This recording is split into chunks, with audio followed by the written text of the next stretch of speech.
In this middle third of our course, we've been exploring topics related to the dual conceptual themes of development and homeostasis. But as I've admitted to you several times now, we've taken a fairly animal-biased approach to this material. That is, we've explored questions about development, homeostasis, internal communication, and physiology in the context of animal systems, largely ignoring other major groups of multicellular organisms, most notably plants. Now, there are a couple of reasons why we've been focusing on animals in this middle part of the course. The first reason, perhaps a selfish one, is that we ourselves are animals, and naturally we're interested in how we work when we're asking questions about form and function. A second reason is that some aspects of form and function in organisms are simply more elaborated in animals. This is especially the case, for example, when we think about internal communication mechanisms such as the nervous system, mechanisms involved in sensory transduction, or mechanisms involved in the ability to move. Now, a third reason is that major groups of organisms, plants versus animals, for example, do differ in some very fundamental ways that make it difficult to generalize across groups, at least on some levels. We were able to consider plants and animals in similar terms, for example, when we talked about molecular genetics or Mendelian trait transmission or evolutionary processes and so on, the very beginning of the course. For example, how DNA is replicated, transcribed, and translated into proteins works pretty much the same way in plants as it does in animals, at least to a first approximation. Similarly, we used Mendel's pea plants, you'll remember, to serve as a primary example for understanding trait transmission from parents to offspring in sexual reproduction. On the other hand, plants and animals obviously differ in fundamental ways when it comes to their structure, how this structure develops, and many of the physiological mechanisms that are used to maintain this structure over an individual's lifetime. But I certainly don't want to leave you with the impression that we can simply ignore these kinds of processes in plants, even if they differ from what we've seen in animals. Thus, in this lecture and the next, we're going to take a tour of form and function in plants. In a sense, what we're going to do is go back and cover some of the same conceptual ground we've just gone over in this middle section of the course, but we're going to look at this material from a different perspective, from the perspective of how plants work instead of how animals work. Now, before we start exploring how plants function, we have to begin by considering something about their structure. Plants are multicellular organisms, of course. As I mentioned earlier in the course, the evolution of multicellularity occurred independently in plants and animals over 1 billion years ago from different unicellular ancestors. So given this distant relation, it's not surprising that the structure of plants differs radically from the structure of animals. Actually, what might be more surprising to us as we go along is how much plants and animals have in common. Let's start our discussion today by considering how a single plant cell differs from an animal cell. Now, plants, like animals, are eukaryotic organisms, and so their cells actually have many more similarities with animal cells than they have differences. Like any typical eukaryotic cell, plant cells have a nucleus, they have an endomembrane system, and they have a variety of other membrane-bound organelles with specialized function. By and large, there are really only 3 major differences between plant and animal cells that we have to consider, but these are major differences. Now, the first and the most significant difference between plant and animal cells from our point of view is that in addition to being surrounded by a lipid bilayer membrane, plant cells also are enclosed in a rigid cell wall. This cell wall is composed of cellulose, which is a very stable sugar polymer, a polysaccharide, which is embedded in a matrix of other kinds of polysaccharides and proteins. Actually, the structure of a plant cell wall is a little bit like reinforced concrete, with the cellulose forming very rigid reinforcing rods within a matrix. Now, the plant cell wall actually provides an even greater degree of protection for the cell than a cell membrane alone does, of course. It also provides structural rigidity to the cell. The most obvious consequence of plant cells having a cell wall is that plants don't need skeletons to hold themselves up.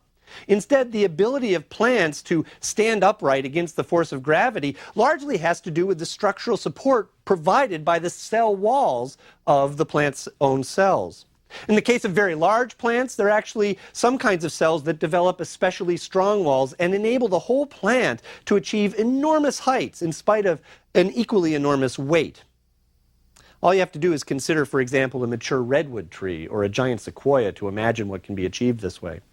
Now, another consequence of the fact that cells have walls is that individual plant cells actually can't move relative to each other in a tissue.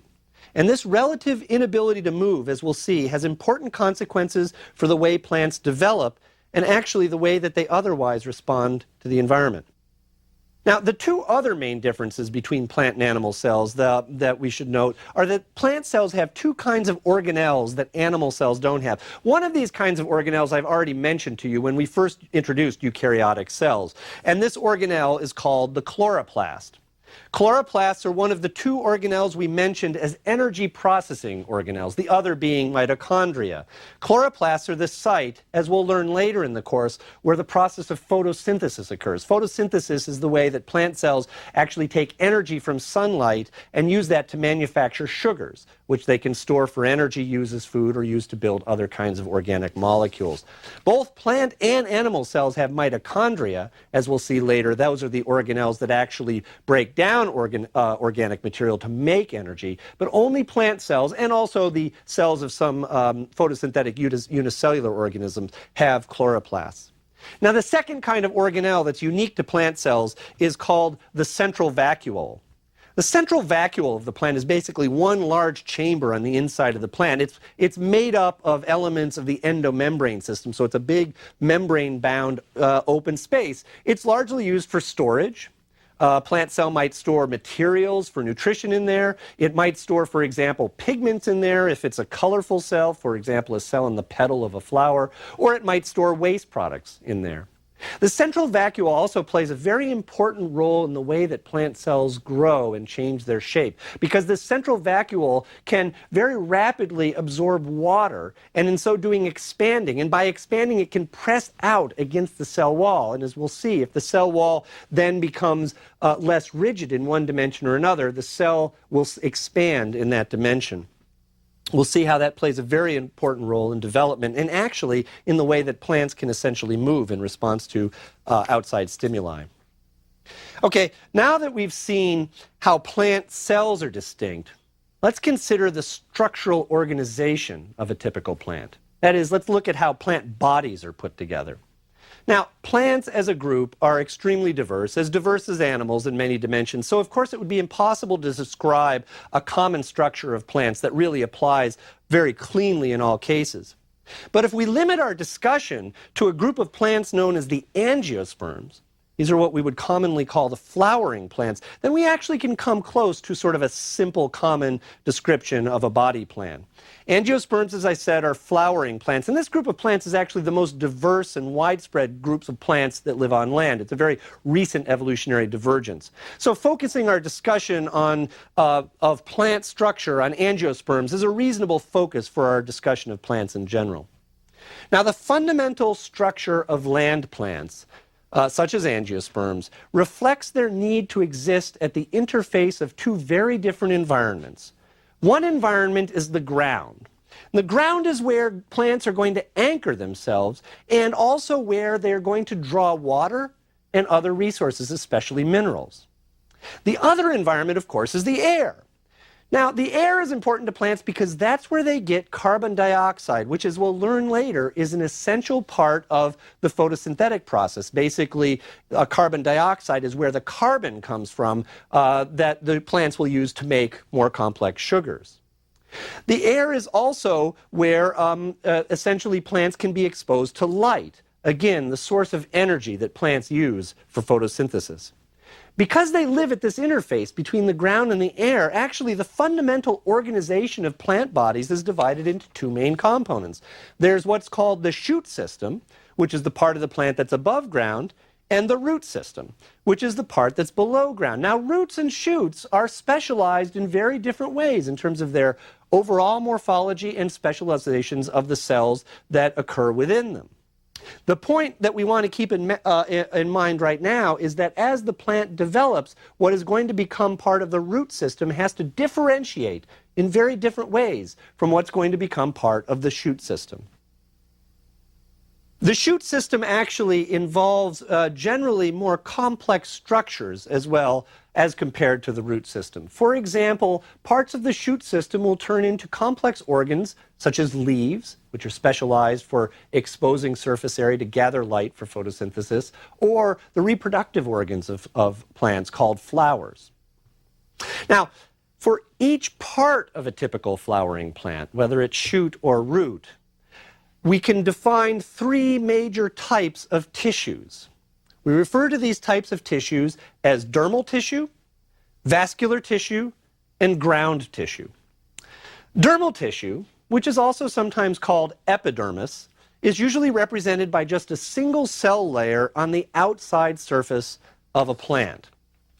Dermal tissue is essentially like the skin of an animal. The cells of a plant's epidermis are especially durable. They're specialized to prevent injury or invasion by pathogens. In some parts of the cell, actually, dermal cells also may be specialized to take in or release materials, especially parts of the epidermis associated with the root system are specialized to absorb water and minerals from the soil. Now, vascular tissue runs essentially along the center of the plant, and it includes two types of tissues that are specialized for transporting materials and conducting them from one part of the plant to the other. One of these tissues is called xylem, and it's specialized to transport water along the length of the plant, primarily from the roots up through the rest of the shoot system. And the other vascular tissue is called phloem. Phloem is actually responsible for transporting sugars and other materials manufactured by the plant, largely from the leaves down to storage areas in the rest of the plant or into the roots. In this sense, vascular tissue, as its name suggests, is sort of a plumbing system for the plant, roughly analogous to the function of the circulatory system in animals. Now, ground tissue makes up the rest of the plant. Ground tissue is a much more diverse kind of tissue functionally. You can think of ground tissue as essentially being a tube of tissue running along the length of the plant. If you picture a plant body as an elongated tube going from the root up to the shoot with branching tubes off as those roots and shoots branch off, you can imagine if you cut through the center of this tube, what you would see is on the outside, the epidermal tissue. On the inside, in a more complex structure, you would see vascular tissue, and in between those two, you would see ground tissue. Ground tissue performs a variety of functions. It especially serves to provide structural support, so cells of the plant that are going to be specialized to provide more structural support with having thicker or stronger cell walls will occur largely in ground tissue. It's also a place where cells are specialized to store food or other compounds manufactured by the plant. Now, one last point I want to make about the structure of a typical plant is that as compared to animal bodies, at least to a first approximation, there appear to be fewer specialized organs with highly complex structures. If you take apart a vertebrate animal like ourselves, it's just filled with all sorts of convoluted, specialized, different parts and tissues combined in what we call organs. If you take apart a plant, you generally see less than that. Nonetheless, plant bodies do have specializations among their parts, most notably things like leaves and flowers and other kinds of specialized organs. This point then brings us back really to a question we asked much earlier in this middle segment of the course. How does a complex multicellular organism, in this case a plant, develop from just a single cell? How do we get all of the different cell types in the right combinations and in the right arrangements occurring in the development of a mature plant? And this is the question we're going to focus on for the remainder of this lecture. Now, our overview of the organization of a typical generic flowering plant body suggests a few specific questions that we should ask about how plants develop. First, I've already mentioned one, and that is to ask, how is the root to shoot axis established? What is it that determines this asymmetry between structures that are going to become parts of roots and structures that are going to become parts of shoots? Actually, this shoot-to-root axis, if we turn that around, is more technically referred to as the apical basal axis of the plant. Apical being the top of the shoot part of the plant and basal being the bottom of the root part of the plant.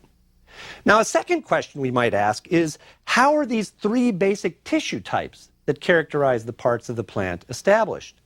Again, this question is analogous to one we asked when we considered development in animals. You remember that we saw that early on in animal development, three fundamental types of so-called embryonic tissues were determined. These are the ectoderm, the endoderm, and the mesoderm.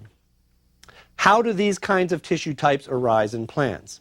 Now, after we consider these questions, what we're going to do is turn to a third, more specific question concerning the development of specialized organs in plants. And here what we're going to do is look at genetic mechanisms that underlie the development of the specialized morphology of flowers. So let's begin. Just as we saw when we discussed animal development, the development of a complex multicellular plant from a single cell, which is the fertilized zygote, depends on really three major kinds of processes. It has to depend on cell division, making more cells, cell differentiation, those daughter cells turning into different kinds of cells, and morphogenesis, cells occurring in the right numbers in the right places in the right parts of the plant. By and large, the role of these three processes in plant development is similar to their role in animal development, but with two major differences. The first difference has to do with differentiation. Fully developed adult plants, or fully mature plants, actually have significant amounts of tissue that are made of relatively undifferentiated cells, which retain the ability to develop into many different parts of the plant. This is unlike animals, you'll remember, where undifferentiated cells are relatively rare. In animals, we call these cells stem cells, and those stem cells occur in particular kinds of tissue where we need to generate new cells throughout our lifetimes. But those stem cells are also relatively determined to only be able to develop into a few kinds of cells that are important for the tissue in which they exist. By contrast, plants retain a large number of cells that have much more potency to turn into different kinds of things. These undifferentiated tissues in plants are called meristem tissues. Meristem tissues occur especially at the tips of growing shoots or growing roots. We call these apical or basal meristem tissues. And meristem tissues also occur in a cylindrical band that runs along the tube that would be our generalized plant body, which allows for growth, lateral growth, essentially expanding that tube. Now, the second major difference in the developmental mechanisms used by plants and animals has to do with morphogenesis, and this isn't surprising. The cell walls of plants render them incapable of moving around relative to each other. Remember that when we looked at animal development, we saw that the migration of cells plays a very important role in morphogenesis. For example, we saw how migration of cells actually established the three fundamental tissue types during the process of gastrulation, where cells from the outside of a hollow ball moved to the inside and changed the shape of that hollow ball, essentially establishing the three major tissues and the head-to-tail axis of the animal. This kind of cell movement doesn't occur in plant development, meaning that the role of morphogenesis in plant development must be limited largely to patterns of cell growth. Now, with this kind of general background, let's take a quick look at how the apical basal axis of a plant is established in development. The very first division of a plant zygote, right, a fertilized male and a fertilized female gamete fertilized by a male gamete, the very first division is very asymmetric, producing one small daughter cell, which will eventually turn into the embryo, that is, turn into the plant, and a much larger cell, which actually will form a nutritional support that's used to support the developing embryo. This nutritional support is something we call the suspensor. Now, this first division actually also sets up the basic shoot-root axis by creating an asymmetry that's outside of the growing embryo. As that smaller daughter cell begins to itself divide and form a ball of cells, those cells that are adjacent to the suspensor organ that's developing will be determined to become root structures. whereas cells on the other side of the growing ball will become determined to become shoot structures. Now, the specific molecular mechanisms responsible for this process of determination in plants are still poorly understood, but it seems clear that cell-cell interactions between the embryo and the suspensor are responsible for this early specification of the apical basal axis. For example, in one model organism, which is a small weed used a lot in plant development studies called Arabidopsis, this is a member of the mustard family, there's a mutation of a gene called NOME actually leads to a symmetric first cell division. And if this first cell division is symmetric, the suspensor fails to develop. And if the suspensor fails to develop, the growing embryo never establishes a shoot-root axis, even though other aspects of development proceed relatively normally. Now, the three basic tissue types found in plants also were established very early on in development, just as they are in animals. Again, we see here a rough analogy to animal development, in which we have a ball of cells that eventually becomes an outer layer of cells becoming dermal cells, a middle layer of cells that in this case will become ground cells, and then central part of the growing embryo that will be determined to become vascular cells. But this analogy is only a rough one. First of all, the ball of cells of a growing plant is not hollow, it's solid. And as I said, there are no movements. This is called the globular stage, descriptively in plants. There are no movements of cells that help set up these different tissue types. Instead, again, it seems as though there must be some sort of positional information, cell signals that tell individual cells where they are relative to the center or the outside of this ball of cells, and in so doing determines their fate to become one of these three different tissue types. Again, the specific molecular mechanisms are still the subject of much active research. Now, if a plant cells don't move in development, we have a general question of how any kind of morphogenesis can lead to more complex structures. We won't go into this in any detail other than to point out that the way morphogenesis occurs in plants largely has to do with changes in cell shape. Now, we saw that changes in cell shape were also important in animal development, as animal tissues folded and evaginated to create different parts of complex organisms, or to create limb buds as the animal was developing. Morphogenesis in plants is entirely dependent on changes in cell shape, and very briefly, the way these changes occur are by signals that cause different parts of the cell wall to become less rigid or more flexible. These cell signals basically change the rigidity of the cell wall and then trigger the cell to expand by an increase in the size of the central vacuole. So, for example, if the cell wall becomes less rigid in one dimension and not the other, then as that central vacuole expands, it will push the cell out. And you can imagine we can have a cell that elongates in one dimension or another dimension, depending on the orientation of how the cell wall loses its rigidity. These kinds of changes in cell shape are the mechanism by which all of the organs that have complex shapes in cells, by and large, arise. But I don't have time to talk about the details of that. Instead, I want to turn to a more specific question, which is how flowers develop in plants. Now, to give you a little background about this, I need to tell you what flowers are. Actually, flowers are a collection of 4 different organ types, arranged in 4 concentric circles, or what are called by botanists whorls. Now, the outermost whorl of a flower is made of structures that we call sepals. Sepals are sort of the green leaf-like things that enclose a flower bud before it opens, and as the flower bud opens, these sepals will bend back, revealing the rest of the flower. The next ring in includes what we call the flower's petals. Petals, of course, are the colorful or showy parts of most flowers, and they're often specialized to attract insects to come in and pollinate the flower. If we continue to the next ring on the inside, we have organs that are called stamens. Stamens are the male reproductive organs of a flower. They're the organs that produce male gametes, which are called pollen. And finally, the innermost ring or whorl of organs in the flower are called the carpels. These are also referred to sometimes as pistils. Carpels, or pistils, are the female reproductive organs. This is where the female gametes are produced, and actually, as it turns out, in flowering plants, this is where fertilization occurs and the zygote begins its development to create a seed. Now, the question we want to ask is simply this: how does an undifferentiated piece of meristem, for example, an apical meristem, a meristem that's on the edge, outer edge of a growing shoot structure, become determined not just to produce a flower, but to produce these 4 distinct flower parts in the right arrangement? The first insight into how this happened actually came from studying mutant strains of plants that had malformed flowers.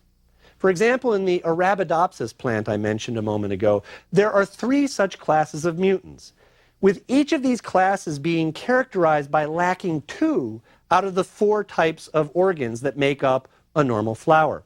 One class of mutants, for example, has only stamens and carpels, lacking sepals and petals. A second class of mutant has only sepals and carpels, lacking petals and stamens. And a third class has only sepals and petals, lacking the stamens and the carpels. Now, the details there aren't important. What is important is the fact that there are 3 classes of mutations suggested early on that each mutation is caused by a defect in a single different gene.